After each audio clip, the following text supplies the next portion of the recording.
कुछ अहम बातचीत, कुछ बड़े सवाल। विकसित यूपी बैठक झांसी जल्द आ रहा है।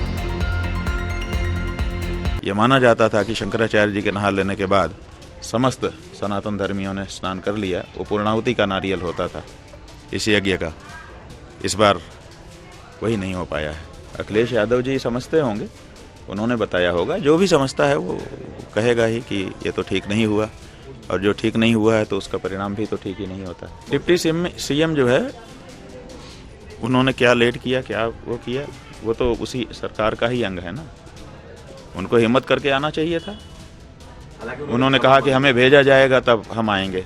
इसका मतलब तुम्हारा कोई विवेक नहीं है। नमस्कार, मैं हूं उपासना और आप देख रहे हैं यूपी तक। शंकराचार्य अभिमुक्तेश्वरानंद ने बीते दिन माघ मेले से वापस लौटने का ऐलान किया और वो बिना स्नान किए ही माघ मेले से काशी वापस लौट गए। शंकराचार्य और प्रशासन के बीच करीब 11 दिन से स्नान को लेकर विवाद चल रहा था, जिसके बाद बीते दिन शंकराचार्य ने माघ मेले से वापस लौटने का फैसला किया। इसके बाद सियासी प्रतिक्रियाएं भी इस पूरे मामले पर आनी शुरू हो गई है। सपा सुप्रीमो अखिलेश यादव ने बीते दिन ही शंकराचार्य के वापस जाने को लेकर एक पोस्ट किया था, जिसमें उनका कहना था कि जगत गुरु शंकराचार्य जी का तीर्थराज प्रयाग की धरती पर माघ मेले को बिना पवित्र स्नान किए छोड़कर जाना एक अत्यंत अनिष्टकारी घटना है। इसके बाद अखिलेश यादव ने बीजेपी पर भी निशाना साधा था। अब इस पूरे प्रकरण के बाद शंकराचार्य का पहला रिएक्शन सामने आया है। माघ मेले से लौट जाने के बाद पहली बार शंकराचार्य मीडिया के कैमरों के सामने आए और उन्होंने अपनी बात रखते हुए कहा कि इस बार माघ मेले में जो कुछ हुआ है सभी सनातनी जानते हैं कि क्या हुआ है, और जो ठीक नहीं हुआ है उसका परिणाम भी सभी जानते हैं कि क्या होगा। ऐसा है कि हमारे यहाँ जो यज्ञ होता है उसमें हजारों, लाखों, करोड़ों आहुतियाँ पड़ती हैं, लेकिन एक आहुति होती है जिसको पूर्णाहुति कहा जाता है। जब तक पूर्णाहुति नहीं होती है तब तक कोई यज्ञ पूरा नहीं माना जाता है।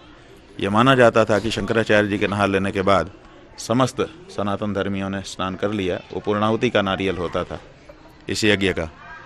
इस बार वही नहीं हो पाया है।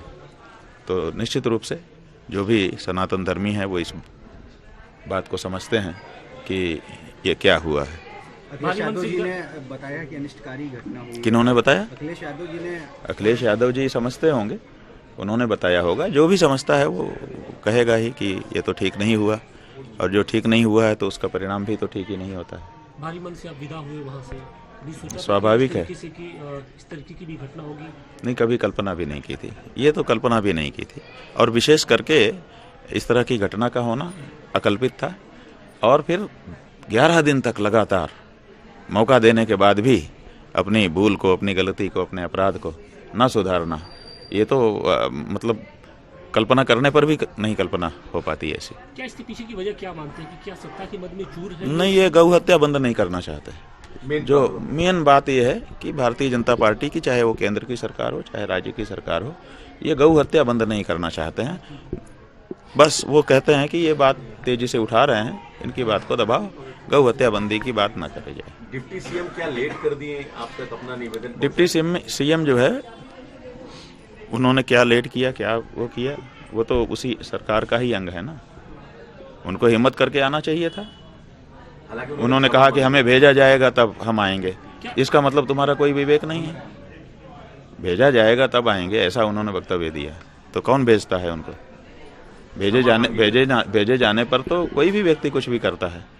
जो विवेकशील व्यक्ति होता है वो स्वयं निर्णय लेता है कि नहीं, ये ऐसा समय है, हम इसको अस्वीकार करते हैं, हम जाएंगे।